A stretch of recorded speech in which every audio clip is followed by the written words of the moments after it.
Welcome to Simple Shop Creation. And in this video, I'm going to go ahead and open up this box that you'll see here in a second, and you probably can guess what type of tool it is here in a second or two when I go pick something off from the top of the box. So let's wait for that. Can you guess what it is? But the question is, what type, what brand, what compressor it is. So let's just keep on watching this. You can see how I'm all thumbs when opening up this box here. This is in a much smaller location. It's not in my normal location where I have my tools that you've seen in the other videos. So we're just going to see how I'm going to open this up and enjoy some of the humorous things that I do, or facepalm things that you might consider. But we'll be opening this up here in a second. And now, as you can see, here's the compressor's not too heavy. It's just a little over 200 pounds. So it can easily be moved around. So with that, let's just go ahead and continue watching me unbox this device.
So there you have it. It's a MaxAir compressor, 5.5 horsepower gas engine compressor. That's a Honda engine hanging up there on the top. And that's basically what it is. It says it's 170 max PSI, but from the factory, you'd be set to 125 to 150. Now coming up next here, like everything else, there's manuals. The two black things are mufflers to get it tied to the heads that you saw in the previous video, and then that little black thing is for the front, that the front of the compressor can sit on. So in a second here, we'll go back to assembling the compressor. Well, next we're going to go ahead and remove those tires from the pallet. There's one on the other side. Takes like 11 millimeter socket there, I think I'm using. So we're going to go ahead and remove the tires. They're not air, they're more of a hard plastic. And one thing I noticed when I removed the tires, that they seem to have a little yellow overspray on them. So I wonder if they were spraying something and then those tires got oversprayed. But anyway, so we're going to take those off, and then we're going to continue with the assembly of the MaxAir compressor here. Now I bought this at the orange store, and they had it shipped to the store, and then I threw it on top of my pickup truck and drove it to this location, and then just basically pushed it down a set of ramps that you can see on the right there next to that blue cobalt compressor. Isn't too good of a compressor. That's going to be trashed. Basically died on us, so no need for that one again. But this one here, being gas powered, it's a again, it's a 5.5 horsepower Honda engine, a GX160 engine. The tank is 25 gallons, and it's belt driven. Also, if you want to, you can put a battery to this device and start it up with a battery, or as you can see here, it has a crank on it, or a pull cord like a typical lawnmower. Here on the other side here, I'm just trying to remove the back tire. Then we'll move on to getting the back of the compressor off here in a few minutes when I get that other back tire off. So we'll be right back. Let you guys finish this up, and then we'll move to the next portion of this tool assembly.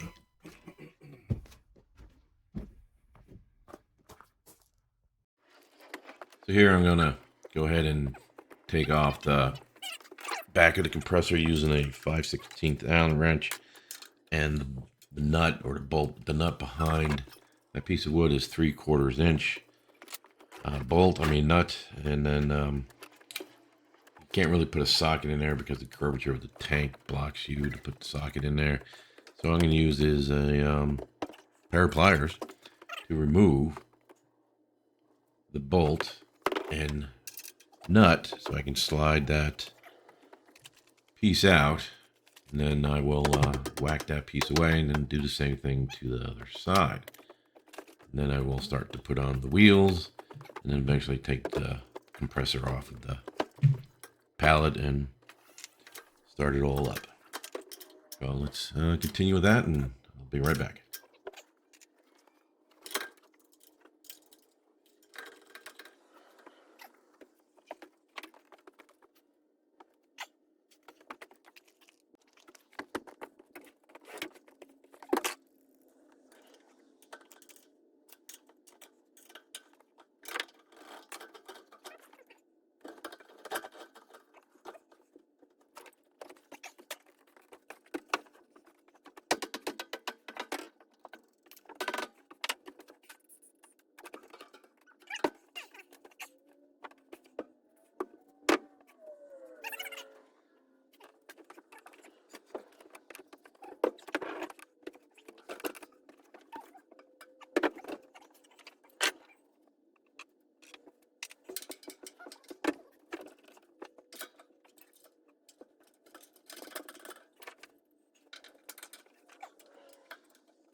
So come up here in a second, you'll see I'm going to pick up the compressor, and a piece of, or a nut falls out, and looks like a nut similar to hold the engine and pump in place. And I double checked that, and they all seem to be there. So hopefully it's just an extra nut that was left in there. Now another thing, just did not come with any instructions on how to install all the various parts here, but it's not too difficult. It's only basically you have the tires, and then you have some mufflers that go on there, that go on the pump, which you see here in a few minutes here, and then I'm going to put those on. And then of course is this checking the oil on the pump, and then checking the oil in the Honda engine, and then adding some gas in, and then starting the device up, which we'll do here shortly. So let's continue on with the build process, and I'll be right back.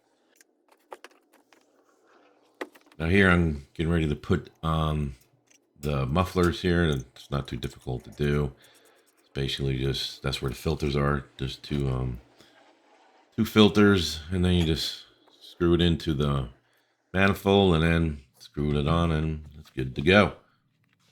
Go and put on that small little rubber piece that goes in the front there, and did not have a bolt, or a nut with it, so I had to go dig one out, and it's basically just a 1/4 inch nut with 20 inch, quarter inch by 20 threading nut that I just found and used it on there. So I'm just going to go ahead and flip this bloody thing completely on its back, because there is a bar on the back there that can level it out so it won't fall, but still a little tipsy for my my liking. So I'm going to go ahead and stand it up there and go ahead and put that on, tighten that up. It's a 1/4 inch nut, and then a Phillips screwdriver.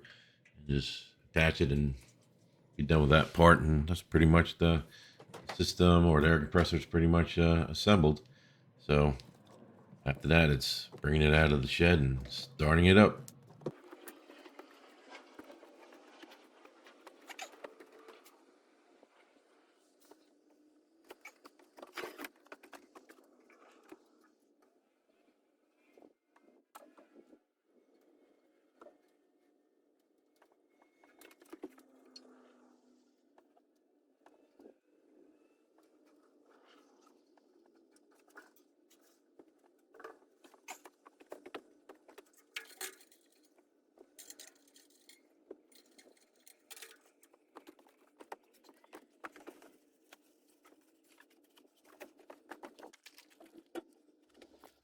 Here we are, the moment that everybody's been waiting for. Starting up the compressor. Now here is going to take me a couple pulls of the string there, because this hasn't been started. Well, it probably was started once before because I smelled gas in that system before I even assembling it. So a couple cranks here, and then we'll just kick right on and start. As you can see there. Now we're just going to let it run. I'm not going to speed this up so you can see how long it takes to fill the tank up. So what we have here, again, let's go over some parameters of this, features of this compressor here. The compressor will fill up to 150 pounds, won't go to 170. You have to adjust that yourself, but 150 is more than enough for what I need. The gauge, the one on the left there, is filled with fluid, so to keep it stable, and then the one there where you're going to allow the air to come out of the tank into your hoses is not doesn't have any fluid in there. And that black knob there, you can push in. You push it in to lock it, and then you can pull it out to adjust the amount of pressure coming into the hose. It also has 2 1/4-inch nipples there, right there next to my hand. There's 2 of them, so you can run 2 separate hoses on that. So it's a 1/4-inch connector, and I have a blue hose, a little small blue hose that came with the compressor, is a 3/8 inch inside diameter that I hooked up to, the nipples needed to blow some air through it. I do have a larger 50-foot Goodyear hose, which will be used for, I guess you can see, used for working on buses back there, especially blowing up the tires.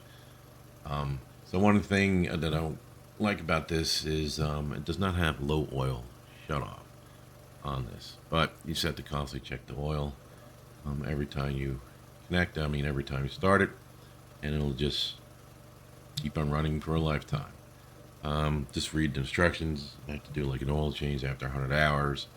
Make sure the pump oil level is midway through or halfway through the glass that you can see there on the pump itself. Obviously, just typical gas engines. Constantly check the oil.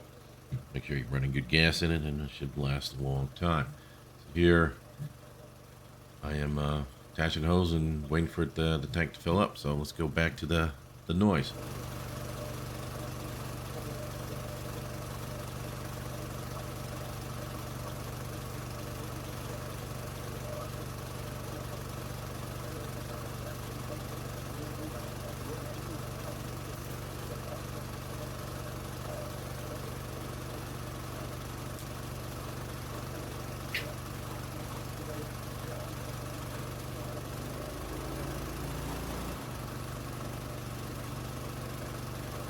Here in a second, you'll hear it cycle down.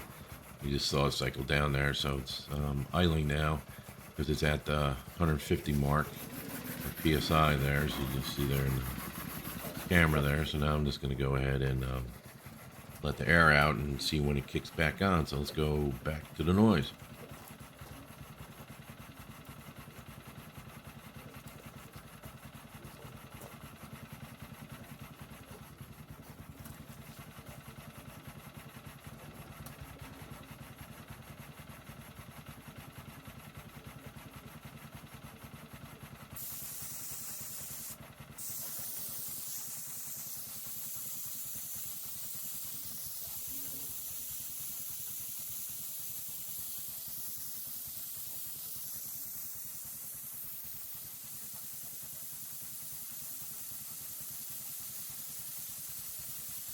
So here in a few seconds, you'll see the compressor start to kick on, and you'll hear it too. There, it kicked on there, so that little shake there. And so now it kicked on, and didn't check what PSI it was when it kicked on, but definitely kicked on. And so we're just going to go ahead and probably eventually shut that off and blow the rest of the air out of the system. With that, that's pretty much the completed compressor there, all ready to go. Another thing too is it's 200 pounds, so on rock it's a little difficult to move, but on flat surface with a guitar cement it's relatively easy to move. So I'm going to see about maybe getting a 100-foot hose or something like that, maybe attach 2 hoses to it, but Other than that, the system seems to be pretty good there. And now there, I just turned the key to shut it off, and probably gonna wind up starting it up again. Let's see if I do. Now there's a pressure relief valve there. Sometimes you might have to flip if it's too hard to start. You have to flip that pressure release.